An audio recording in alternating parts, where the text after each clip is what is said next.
Now then, Byron Monk here again. Welcome to this week's video, which is some artists, about 16 of them I think, from my neck of the woods. Just thought I might share some of the albums from artists that come from or were born around the area where I live. And I live in the northeast coast of England, a town called Hartlepool, and my neck of the woods I suppose is what's called northeast England, which is pretty much the area from the River Tees, which is 10 miles south of here, up to the River Tweed, which forms the border with Scotland. So it includes Northumberland, Tyneside, Newcastle, Sunderland, Teesside, Darlington, Durham, all of that sort of area. And I just thought I'd pick out some artists who are from that area who've brought albums out. And there aren't that many of them actually. I don't know whether that says something about it says nothing about the amount of talent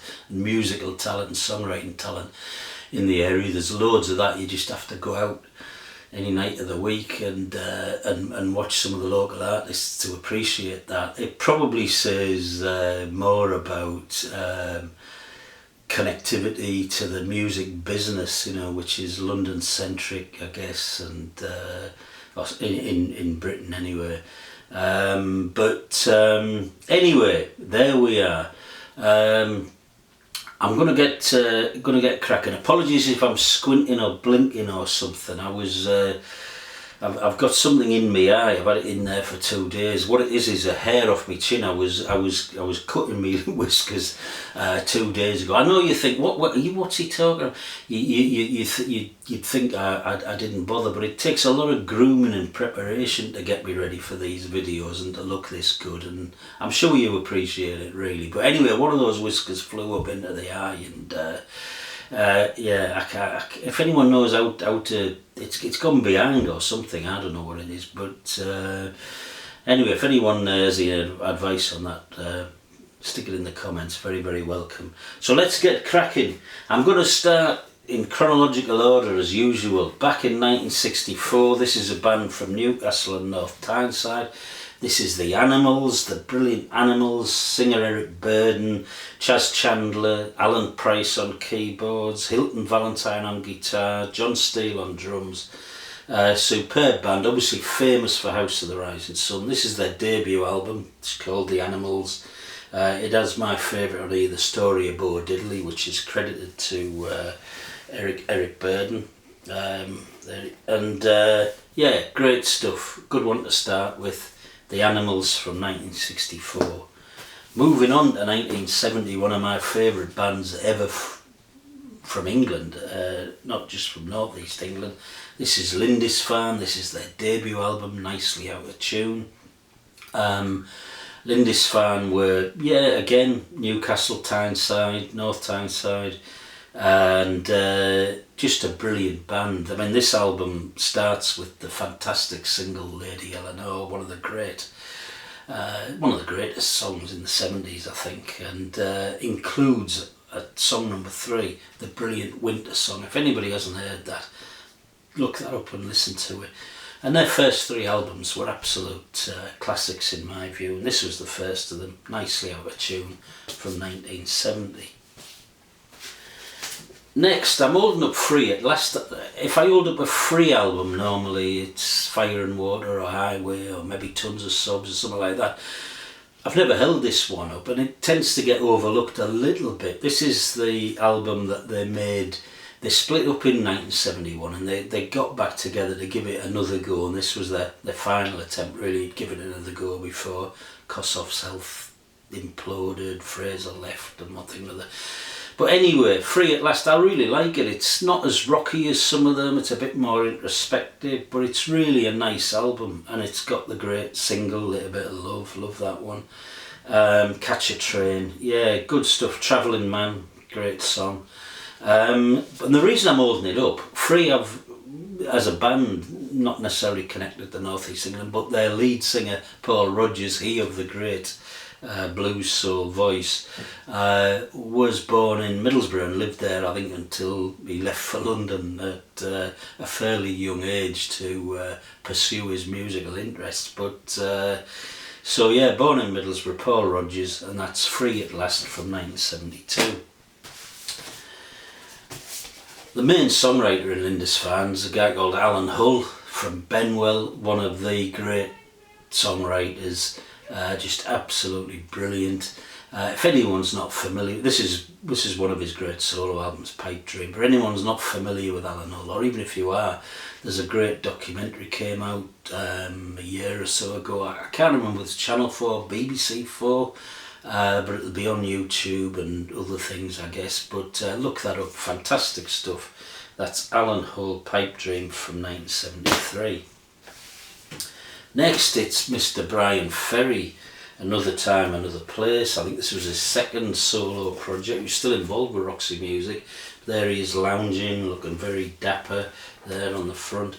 And he basically does covers in this sort of lounge crooner meets art house sort of style. It's pretty unique to him, and I think he does covers absolutely brilliant. You know, whether it's Dylan, which he did a lot of later than this, or some of the standards, you know, What a Wonderful World, Smoke Gets in Your Eyes. Just great stuff. And he was born in Washington, which would have been only a small village, I think, the time he was born. He's older than me, Brian Ferry, I think. But yeah, good stuff. Brian Ferry, Another Time, Another Place. I mentioned Eric Burden, singer with the Animals, and Eric went off and moved to the west coast of America, and he often appears on the telly these days commenting on anything to do with rock and music, the history of music, and he looks great, he looks tanned and everything, but he hasn't lost his Geordie accent, which is great. But he went over to America, he got involved in projects with War, and others. This was one of his solo projects, the Eric Burden Band. This is Some Secrets from 1974. It's a really good album. He's just blessed with an absolutely brilliant voice and surrounds himself with great musicians. So yeah, Eric Burden from Newcastle. Also one of the members of the Animals, also from Washington actually, was Alan Price, the keyboard player. There's a young Alan there.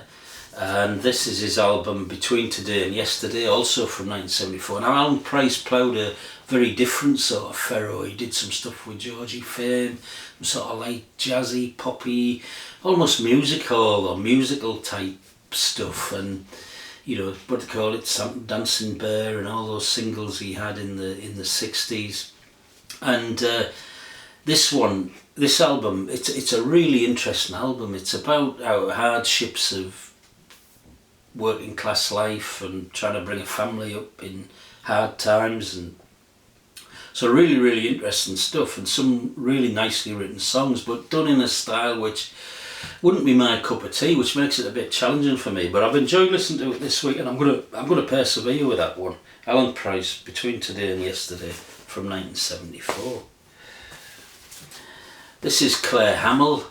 Claire Hamill is from a place called Port Clarence, which is a little hamlet stroke council estate right on the River Tees mouth, underneath the Transporter Bridge, other side of the river to Middlesbrough.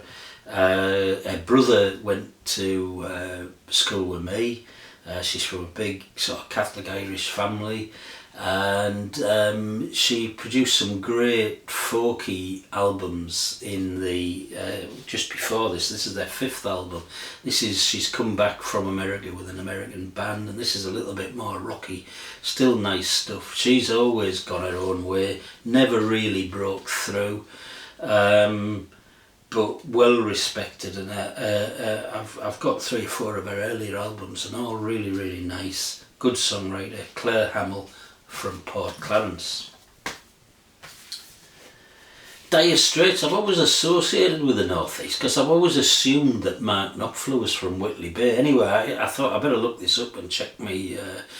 And he's not actually. No, he was actually born in Scotland, but he moved to Blythe, which is a town partway up the Northumberland coast, sort of port come former mining town. Famous for the Blythe Spartans football team, but he was from there, and although he referred to Whitley Bay at least a couple of songs in his early albums, and this is their first album anyway, just called Dire Straits, and it includes the brilliant Sultans of Swing, their first single, which I first heard on the Whistle Test and was blown away with. Brilliant stuff. I rarely listen to Dire Straits, I rarely get this album out, and if I do, I stick side 2 on because it's got Sultans of Swing on, and I don't know why, but I find it hard to get excited despite him being obviously a talented guitarist and a good songwriter. But that's Mark Knopfler. He lived for his formative years in Blythe in Northumberland. Next, we're into the punk era. This is Penetration, coming up from Air. Penetration were a great band. I've seen them at least 3 times. I think I might have seen their first gig at the Middlesbrough Rock Garden. But I've seen them a couple of times there and other places. And they had a brilliant singer, Pauline Murray. She could really sing. The band were fast and energetic, typical first wave punk band. I really liked them at the time. I never used to buy any punk records. I bought this much later. It's a second album. I think the first one was more critically acclaimed, but yeah, it's good. It's indicative of the times, and coming up from a Penetration from the small town of Ferry Hill in County Durham. Next, the Police, and of course their lead singer Sting, who is from Wallsend. Yep, Wallsend. Working class family in Wallsend. And this is the Police's third album, Zenyatta Mondata. It includes the brilliant Don't Stand So Close to Me. And whether you like him or not, and a lot of people, it is a bit Marmite Sting, I think. He sets himself up to be criticised and knocked down sometimes, but it is undeniable that the Police were a great band and that he was responsible, or partly responsible, for the writing of some great songs in the late 70s, early 80s, and even subsequently in his solo stuff. He's a good songwriter. But this is the Police from 1980s and Zenyatta Mondata. Staying with a punk theme, but moving to 1983, this is the Toy Dolls, Dig That Groove Baby. The Toy Dolls by this time were a 3-piece from Sunderland. I did see them in the Northeast, but I'd sort of dismissed them, and I dismissed punk rock by this time. It had left me, or I'd left it behind, I don't know which way around it was, but and I thought, at first I thought, oh, these are just a novelty band, you know, they do sped up sort of rock music. They had a hit with the sped up Nelly the Elephant, which is on this album, but so I'd never really took them seriously. I've never listened to this for years, but giving it another listen, a couple of listens this week, they were a bloody good band. Really fast, yes, but also really tight, and some really witty sort of songs. Dougie Gyro, Spiders in the Dressing Room, Glenda and the Test Tube Baby. Just, yeah, good stuff. The Toy Dolls, Dig That Groove Baby. They come from Sunderland. That was 1983. Moving on 3 years, also from the borough of Sunderland, but in Washington again. There's quite a few of these people born in Washington. Don't know what it was about that, but this is Martin Stevenson and the Dainties. I've seen Martin Stevenson a few times. He is just a genuine genius artist and musician and songwriter. And he comes across as one of the world's real nice people. This is the debut album, Crocodile Crier, Rain, Piece of the Cake, Running Water. Just really great songs. Rootsy, folky, rockabilly, mixture of sort of styles, rootsy sort of styles, but beautifully done. Born in the Northeast, lived most of his life in the Northeast, I think, but he's now up in the top end of Scotland somewhere.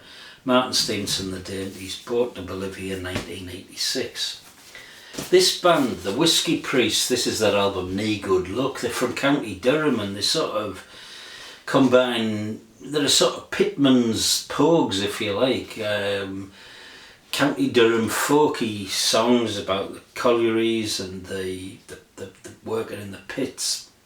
but done in a sort of punky, pogsy sort of style, and I can't think for the life of me why I've never seen this band. They're still going, I think. I don't know, things have conspired to mean I've never actually seen them or met them, but there we are. So I know very, very little about them, other than, yeah, pogsy folk rock with the theme of collieries and coal mines, but and it's on the Whippet Records. We're based in Sherburn, County Durham. That's the Whiskey Priests, Knee Good Luck from 1989. Prefab Sprout formed in the early 80s, 83, 4, something like that. They came from a little village called Whitton Gilbert. They were formed by two brothers, Paddy McAloon and his brother Martin. Paddy the main songwriter, and this is Paddy McAloon's I Troll the Megahertz, which he originally released as a CD in 2003, and then he released this as a double album, 2019, credited to Prefab Sprout. But this album really atmospheric. It's really it bears down on you, the sense of isolation, the feeling of isolation you get from the sea. He wrote it when he was at Low Ebb. I first bought it and heard it when I was at Low Ebb. But it is genius stuff. It's not rock and roll. It's a lot of it is orchestral. But look it up. Paddy McAloon or Prefab Sprout, I Troll the Megahertz from 2003 and 2019. And then I'm going to finish this little video with a mention. Coming back to home, back to Hartlepool, the only album that I've got on vinyl from somebody from Hartlepool. This is James Leonard Hewitson, Only the Noise Will Save Me. I mentioned it before. It's punky, poppy, spiky, brilliant songs, brilliant observational lyrics. Sounds a bit like the Lemonheads. He's not broke through yet, but he's increasingly gigging and playing festivals. One to look out for. He's got a second album coming out soon, which might only be on CD, I fear. But this is great. James Leonard Hewitson, Only the Noise Will Save Me. And he's from Hartlepool, so he can't be bad.